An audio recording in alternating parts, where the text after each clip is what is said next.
2041 সালের মধ্যে সেমিকন্ডাক্টর বা অর্ধ পরিবাহী রফতানি $10 বিলিয়ন নিতে চান দেশীয় উদ্যোক্তারা। তবে এক্ষেত্রে দরকার প্রয়োজনীয় বিনিয়োগ নীতিমালা। এমসিসিআই আয়োজিত সেমিনারে বক্তারা বলেছেন, পোশাকের বিকল্প রফতানি খাত হিসেবে গড়ে ওঠার সম্ভাবনা রয়েছে এই শিল্পের।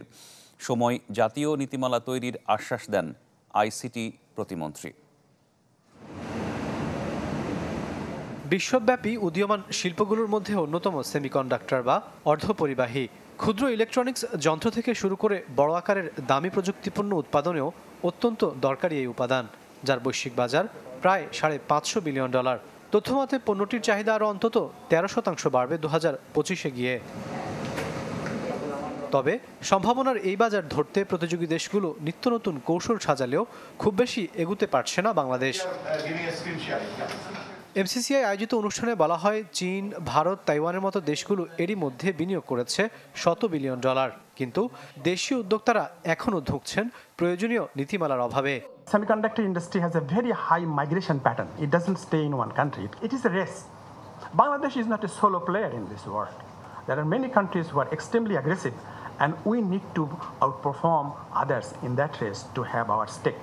We need to develop a comprehensive national strategy for the semiconductor industry.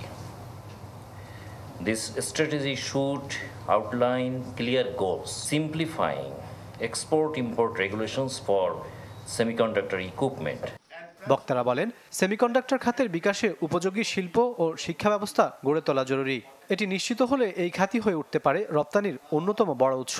এ সময় লক্ষ্যমাত্রা অর্জনে সহায়ক নীতিমালারও আশ্বাস দেওয়া হয়। Attention should be directed towards the development of relevant skills needed to be effectively functional in the semiconductor arena. In order to promote investment, we should offer incentives, simplify regulations. We'd love to provide you necessary funding support, technological support, and we'd love to connect you with the world best minds and knowledge. And we'd like to also prepare a policy, a national policy on semiconductor. LDC পরবর্তী challenge মোকাবেলায়ও এই খাতের গুরুত্ব তুলে ধরেন বক্তারা। Even up to $700,000 with Rakib Al Jabed, channel 24, Dhaka.